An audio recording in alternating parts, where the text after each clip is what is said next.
اور ساری آبادی کو کور کرو. تو میں سوچتا تھا کدھر سے پیسہ آئے گا, کیونکہ برطانیہ کا تو جو ہیلتھ بجٹ ہے, صرف ہیلتھ کے اوپر جو سالانہ بجٹ ہے, وہ پاکستان کے 22 کروڑ کے بجٹ سے کئی گنا زیادہ ہے. تو میں سوچتا تھا کدھر سے پیسہ آئے گا.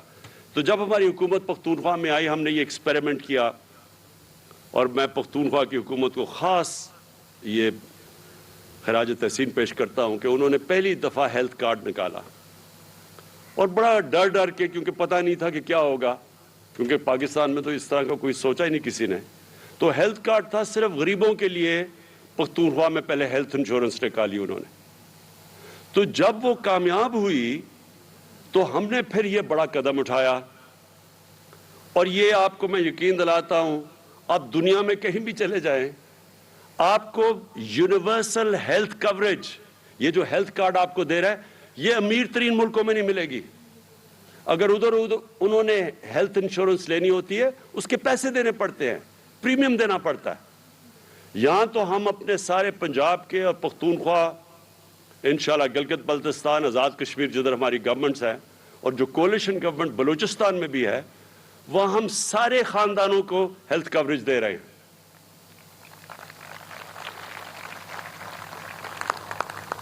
تو یہ میں ذرا آپ کو دوسری چیز بتاؤں کہ اس سے اب کیا ہوگا.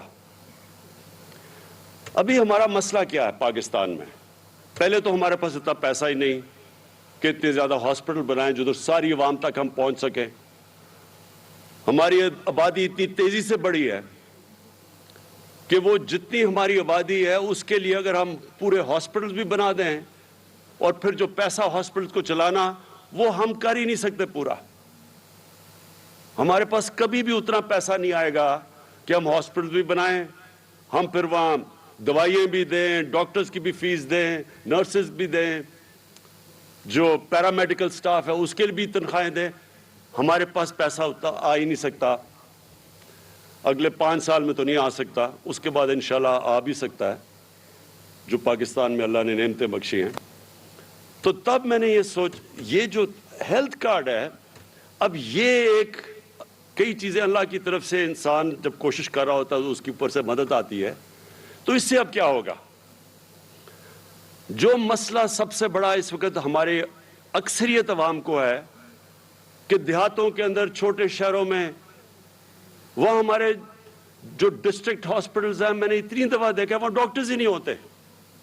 وہ بیچارے وہاں سے دور سے لوگ سارے ڈویژن ہیڈ کوارٹرز کے ہاسپٹل میں آتے ہیں, اور وہاں اتنی زیادہ لوگ آ جاتے ہیں کہ وہاں ایک بستر پہ 3 لوگوں کو سلانا پڑتا ہے. بچے آپ دیکھیں, چھوٹے بچوں کو وہاں 3 بچے ایک بستر پہ ہیں, اور کئی دفعہ انفیکشنز ہوئی ہوتی ہے اور وہ ایک ہی بستر پہ, کیونکہ جگہ ہی نہیں ہے ہسپتالوں میں. تو تھوڑے سے ہاسپٹل میں زیادہ تر لوگ پہنچ جاتے ہیں, اور جو پیسہ خرچ کر رہی ہے حکومت ڈسٹرکٹ ہاسپٹلز میں, وہ خالی پڑے ہوتے ہیں کیونکہ وہاں ڈاکٹرز ہی نہیں جاتے. تو یہ جو اب ہیلتھ کارڈ ہے, یہ کیا کرے گا؟ اب چھوٹے سے چھوٹے بھی شہر کے اندر پرائیویٹ سیکٹر جائے گا ہاسپٹل بنانے, جو پہلے نہیں جاتا تھا. پرائیویٹ سیکٹر صرف بڑے شہروں میں ہاسپٹل بناتے ہیں کیونکہ وہ سمجھتے ہیں چھوٹے شہروں میں پیسے ہی نہیں لوگوں کے پاس. اب یہ جو ہیلتھ کارڈ آئے گا, یہ پہلی دفعہ چھوٹے شہروں میں, قصبوں میں, بلکہ گاؤں میں بھی پرائیویٹ سیکٹر جائے گا ہاسپٹل بنانے, کیونکہ اب لوگوں کے پاس پیسے ہوں گے اپنا علاج کروانے کے لیے ہیلتھ کارڈ کے ذریعے. تو انشاءاللہ یہ ایک سارے پاکستان میں خود ہی ہیلتھ کوریج پہنچ جائے گی. دوسرا, ان سرکاری ہاسپٹلز میں جدھر ڈاکٹرز نہیں جا رہے, جدھر کام نہیں ہو رہا, ظاہر ہے مریض تو وہاں نہیں جائیں گے, مریض ادھر جائیں گے جس پرائیویٹ ہاسپٹل میں جدھر ان کو علاج مل رہا ہے. تو اب یہ گورنمنٹ ہاسپٹلز میں پریشر پڑ جائے گا. جب دیکھیں گے, گورنمنٹ دیکھے گی کہ ہاسپٹل میں کوئی آ ہی نہیں رہا, تو وہ پوچھے گی کہ کیوں نہیں آ رہا جناب. وہ ڈاکٹرز کی پوچھ گاچھ ہوگی جو اب تک نہیں ہوتی. اور یہ آپ دیکھنا کہ ساری پاکستان کے ہیلتھ سسٹم میں انشاءاللہ ایک انقلاب آئے گا, اور آپ کی دیکھتے دیکھتے انشاءاللہ آئے گا. میری آج بات یاد رکھنا.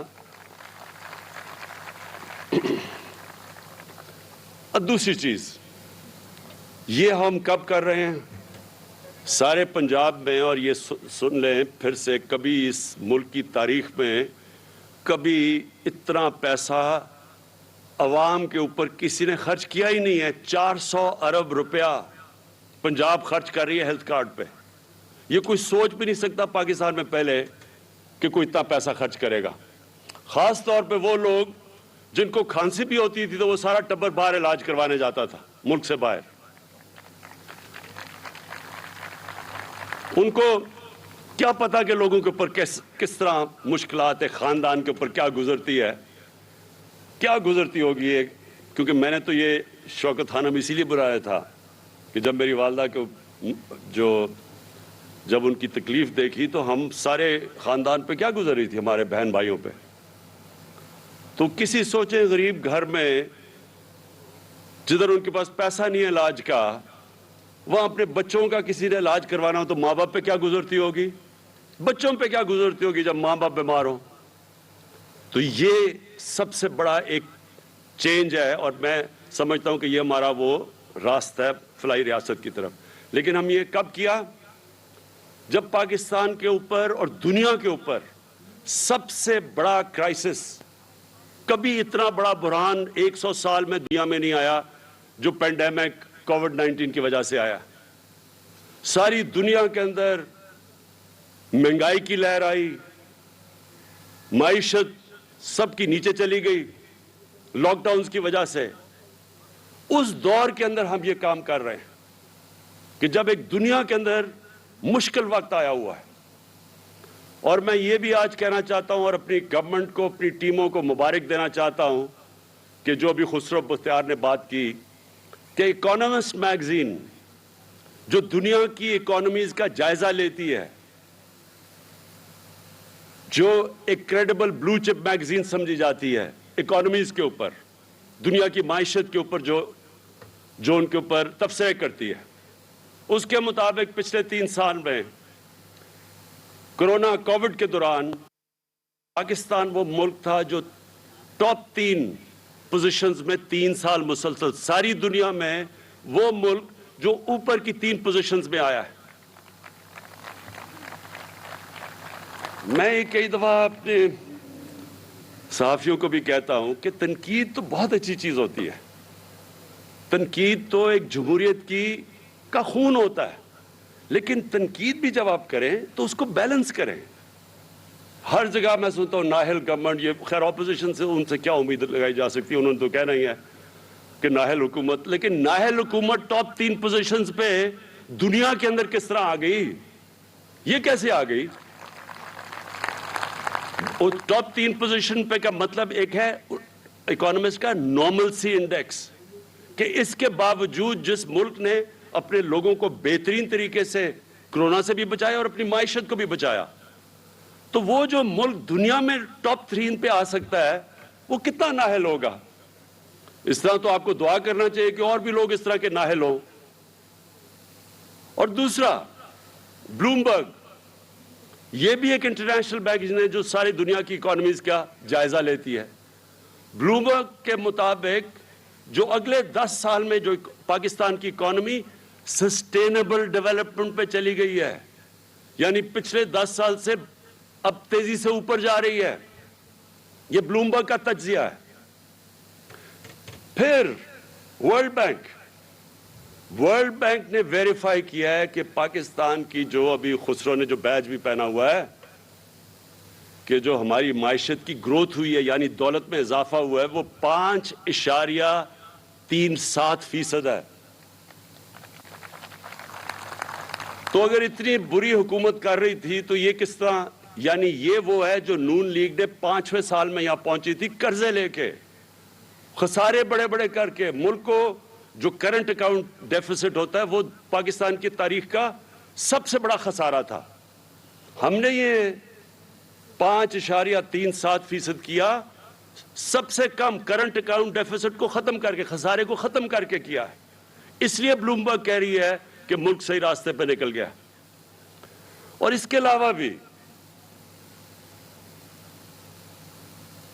دنیا پاکستان کی جو کلائمیٹ چینج جو اس وقت سب سے جو آگے سمجھ رہی ہے کہ دنیا کا بہت بڑا مسئلہ آ رہا ہے گلوبل وارمنگ کا, اس میں پاکستان کو لیڈر مانا جاتا ہے کہ ہم دنیا میں سب سے آگے ہیں.